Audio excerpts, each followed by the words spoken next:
नमस्कार, आपण पाहत आहे भांडा फूड न्यूज. एका दमात भ्रष्टाचारी कोमात.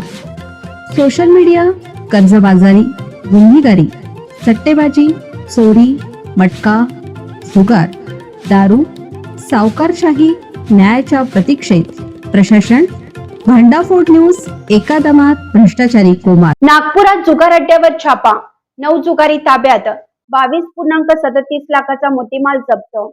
नागपूर शहर गुन्हे शाखेच्या युनिट 5 ने वाठोडा पोलीस ठाण्याच्या हद्दीतील एका जुगार अड्ड्यावर धडक कारवाई करत 9 जुगाऱ्यांना रंगेहात पकडलं.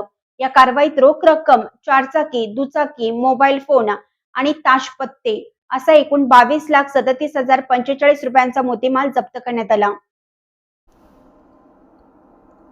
पोलिसांनी 2 पंचांच्या उपस्थितीत पंचनामा करून आरोपीकडून 32,045 रुपये रोख रक्कम, एक होंडा सिटी कार, एक महिंद्रा बुलेरो, 5 दुचाकी वाहने, विविध कंपन्यांचे 9 अँड्रॉइड मोबाईल आणि जुगारासाठी वापरण्यात येणारे ताशपत्ते जप्त केले आहेत.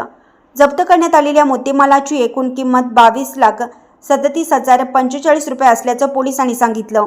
या प्रकरणी निलेश राजेंद्र चव्हाण, अंकुश सुरेश खडकी, प्रभाकर लक्ष्मण भगत, अमित किशोर खोब्रागडे, शुभम बिसनलाल मस्करे, स्वप्नील दादू बिसेन, विजय केशवराव पाटील, भगवान पतुजी थोटे आणि स्वप्नील राजेंद्र मेश्राम या 9 जणांविरुद्ध महाराष्ट्र जुगार प्रतिबंधक कायद्यान्वये कलम 12(अ) अंतर्गत गुन्हा दाखल करण्यात आला आहे.